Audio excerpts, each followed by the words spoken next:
आज आपको बताऊंगा कि AEPS के ट्रांजैक्शंस करने के लिए हम अपनी बायोमेट्रिक डिवाइस को कैसे कनेक्ट करें ताकि हमें ट्रांजैक्शंस करते वक्त किसी भी प्रकार की असुविधा का सामना ना करना पड़े। सबसे पहले हम ये सुनिश्चित कर लें कि हम जिस भी कंपनी की बायोमेट्रिक डिवाइस को यूज़ कर रहे हैं उसकी RD सर्विस यानी रजिस्टर्ड डिवाइस सर्विस एक्टिव हो। यदि ये सर्विस एक्टिवेट नहीं है अथवा एक्सपायर हो गई है तो हम बायोमेट्रिक डिवाइस का प्रयोग नहीं कर सकते हैं ट्रांजैक्शंस करने के लिए। यह सुनिश्चित करने के लिए कि क्या आपकी RD सर्विस एक्टिव है और उसकी अंतिम तिथि क्या है, इसके लिए आप जिस भी कंपनी की बायोमेट्रिक डिवाइस का उपयोग करते हैं उसकी वेबसाइट या उसके कस्टमर केयर से जानकारी ले सकते हैं। इसके साथ ही आपको बता दूं कि कुछ मोबाइल फ़ोन ऐसे होते हैं जिसमें बायोमेट्रिक डिवाइस कनेक्ट करने के बाद हमें अपने मोबाइल फ़ोन की सेटिंग्स में जा करके OTG कनेक्शन को ऑन करने की भी ज़रूरत पड़ती है। तो यदि आपका फ़ोन बायोमेट्रिक डिवाइस को डायरेक्टली अलाउ नहीं करता है तो आप अपने फ़ोन की सेटिंग में जा करके OTG कनेक्शन ऑन कर लें। यदि इसमें कोई समस्या आए तो गूगल पर अपने फ़ोन का मॉडल नंबर एंटर करके सर्च करें how to on OTG connection और उसमें दी हुई जानकारी के अनुसार अपने फ़ोन का OTG कनेक्शन ऑन करें।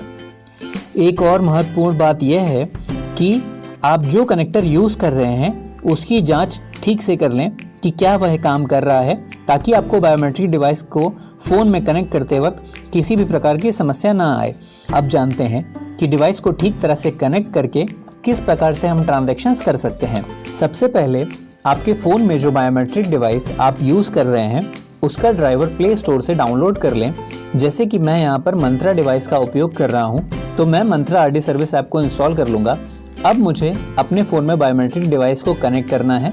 जैसे ही मैं बायोमेट्रिक डिवाइस को कनेक्ट करता हूँ यह मुझसे पूछता है allow Mantra RD service to access MFS 100, जिस पर मैं ओके पर क्लिक करूँगा।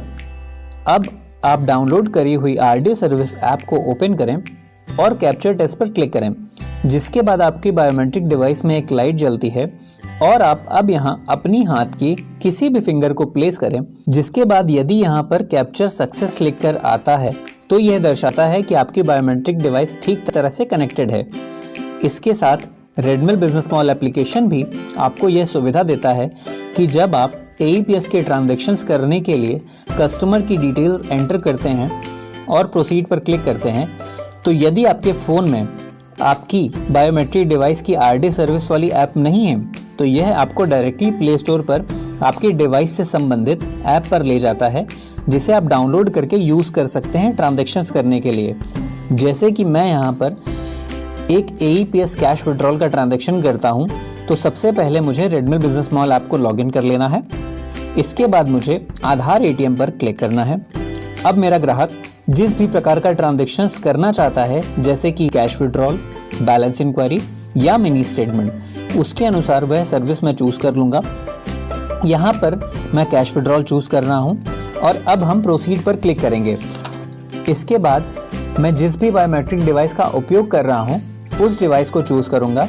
जैसे कि मैं यहाँ पर मंत्रा डिवाइस यूज़ कर रहा हूँ और अब मैं प्रोसीड पर क्लिक करूँगा। अब कस्टमर की डिटेल्स के पेज पर हमें अपने ग्राहक की सही डिटेल्स को एंटर करना है। जैसे कि मैं यहाँ पर सारी डिटेल्स एंटर कर रहा हूँ। अब जैसे ही हम नेक्स्ट पर क्लिक करते हैं यह आपको बताता है एप्लीकेशन नॉट इंस्टॉल्ड। यदि आपके फ़ोन में आपकी चुनी हुई बायोमेट्रिक डिवाइस का RD सर्विस ऐप इंस्टॉल नहीं है तो यह आपको दर्शाता है। अब जैसे ही हम डाउनलोड पर क्लिक करेंगे यह आपको प्ले स्टोर पर आपकी चुनी हुई बायोमेट्रिक डिवाइस को इंस्टॉल करने के लिए आपके एप्लीकेशन पर लेके जाएगा। जैसे कि मैंने आपको बताया ठीक उसी प्रकार से डिवाइस को कनेक्ट कर लेना है आपको। अब जैसे कि हमने डिवाइस को पहले ही कनेक्ट कर लिया है तो हम जैसे ही रेडमिल ऐप में नेक्स्ट पर क्लिक करेंगे हमारी बायोमेट्रिक डिवाइस में लाइट जलती है और हम ग्राहक को अपनी फिंगर बायोमेट्रिक डिवाइस पर रखने के लिए कहेंगे। अब जैसा कि आप देख सकते हैं हमारा ट्रांजैक्शन सफलतापूर्वक हो गया है। इसी प्रकार से आप किसी भी बायोमेट्रिक डिवाइस को रेडमिल बिजनेस मॉल ऐप के साथ कनेक्ट करके अपने ट्रांजैक्शन सफलतापूर्वक कर सकते हैं। आपका कीमती समय देने के लिए धन्यवाद।